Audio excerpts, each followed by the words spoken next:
Iran versus Israel और America, एक युद्ध की कहानी। Hindi voice over narration, 12 minutes, continuous story. यह कहानी है आग की, उस आग की जो दशकों से धीरे धीरे सुलगती रही, कभी कूटनीति की राख में दबी, कभी मिसाइलों की रोशनी में भड़कती। यह कहानी है 3 देशों की, ईरान, इजराइल और अमेरिका, जिनके बीच का टकराव सिर्फ एक युद्ध नहीं बल्कि पूरी दुनिया की किस्मत का फैसला है। हम चलते हैं साल 1979 में। तेहरान की सड़कों पर लाखों लोग हैं, नारे गूंज रहे हैं। ईरान में इस्लामी क्रांति आ चुकी है, अयातुल्लाह खुमैनी सत्ता में हैं, और उसी दिन से अमेरिका और ईरान के बीच एक ऐसी दुश्मनी की नींव पड़ी जो आज तक नहीं टूटी। तेहरान में अमेरिकी दूतावास पर कब्जा हो गया। 444 दिनों तक 52 अमेरिकी नागरिक बंधक रहे। वॉशिंगटन ने ईरान पर प्रतिबंध लगाए और 2 देशों के बीच भरोसे की आखिरी दीवार भी गिर गई। लेकिन इजराइल की कहानी और भी पुरानी है। 1948 में जब इजराइल का जन्म हुआ, तो मध्य पूर्व के नक्शे पर एक नया संघर्ष शुरू हो गया। ईरान ने शुरुआत में इजराइल को मान्यता दी थी, लेकिन 1979 के बाद सब बदल गया। खुमैनी ने इजराइल को नाजायज राज्य कहा। तेहरान में इजरायली दूतावास बंद हो गया और उसकी जगह खुला फिलिस्तीन लिबरेशन ऑर्गेनाइजेशन का दफ्तर।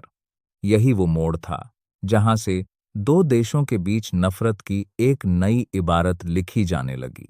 अब समझते हैं उस खेल को जो पर्दे के पीछे चलता रहा। ईरान ने अपनी ताकत सीधे नहीं दिखाई, उसने प्रॉक्सी बनाए, यानी ऐसे संगठन और मिलिशिया जो उसके इशारे पर लड़ते थे। लेबनान में हिजबुल्लाह, गाजा में हमास, यमन में हूती विद्रोही, इराक में शिया मिलिशिया, यह सब ईरान की प्रतिरोध की धुरी थे।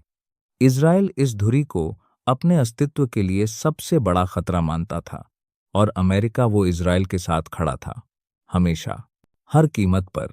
फिर आया परमाणु कार्यक्रम का दौर। ईरान ने कहा, यह शांतिपूर्ण ऊर्जा के लिए है। इजराइल और अमेरिका ने कहा, यह परमाणु बम बनाने की कोशिश है। 2015 में एक ऐतिहासिक समझौता हुआ, जेसीपोआ।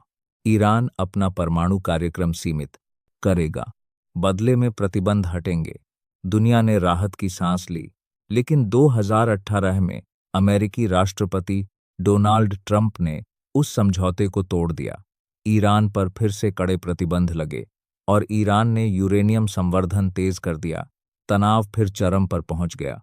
जनवरी 2020, बगदाद हवाई अड्डे के पास एक अमेरिकी ड्रोन हमला हुआ। निशाने पर था ईरान का सबसे ताकतवर सैन्य कमांडर जनरल कासिम सुलेमानी, वो इंसान जिसने पूरे मध्य पूर्व में ईरान का प्रभाव फैलाया था, जिसने हिजबुल्लाह को हथियार दिए, हमास को रणनीति दी और इराक में अमेरिकी सैनिकों के खिलाफ मिलिशिया को संगठित किया। उनकी मौत से ईरान हिल गया। तेहरान में लाखों लोग सड़कों पर आए। सर्वोच्च नेता अयातुल्लाह खामेनेई की आंखों में आंसू थे।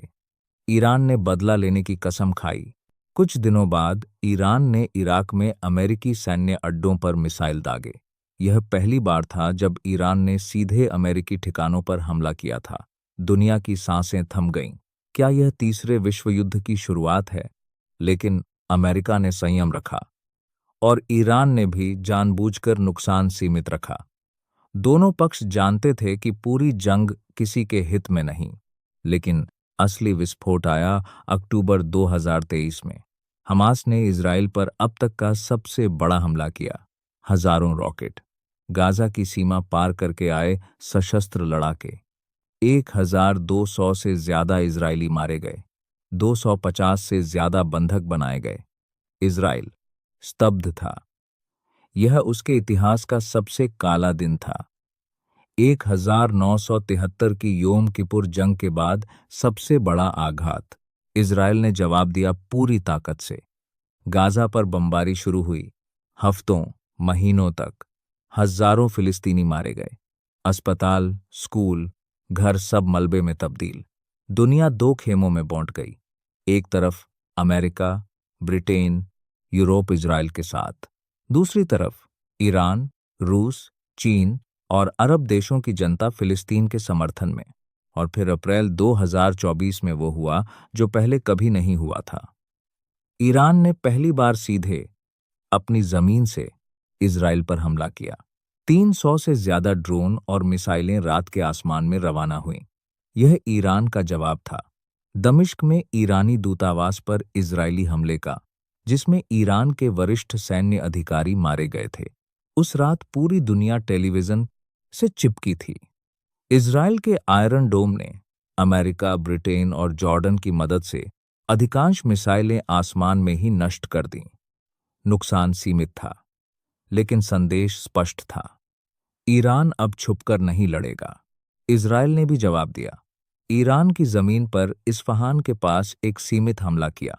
यह दोनों देशों के बीच पहला सीधा सैन्य आदान प्रदान था। दोनों ने ताकत दिखाई, लेकिन दोनों ने पूरी जंग से परहेज किया, क्योंकि दोनों जानते थे अगर यह आग बेकाबू हुई तो सिर्फ मध्य पूर्व नहीं, पूरी दुनिया जलेगी। अमेरिका इस पूरे खेल में कहाँ था? वॉशिंगटन ने इजराइल को हथियार दिए, राजनीतिक समर्थन दिया और संयुक्त राष्ट्र में हर उस प्रस्ताव को वीटो किया जो इजराइल के खिलाफ था। लेकिन साथ ही अमेरिका ने इजराइल को रोकने की भी कोशिश की ताकि जंग पूरे क्षेत्र में न फैले। यह एक ऐसा संतुलन था जो हर दिन डगमगाता रहा। लेकिन इस पूरी कहानी में सबसे ज्यादा कीमत किसने चुकाई? आम इंसान ने। गाजा का वो बच्चा जिसका घर बम से उड़ा दिया गया, तेल अवीव की वो माँ जो अपने बेटे का इंतजार कर रही थी जो 7 अक्टूबर को घर नहीं लौटा, बेरूत का वो दुकानदार जिसकी जिंदगी हिजबुल्लाह और इजराइल की जंग में पिस गई, यमन का वो नाविक जिसके समुद्री रास्ते हूती हमलों से बंद हो गए। यह जंग सिर्फ सरकारों की नहीं है, यह जंग उन लाखों लोगों की है जो बाद हो गए।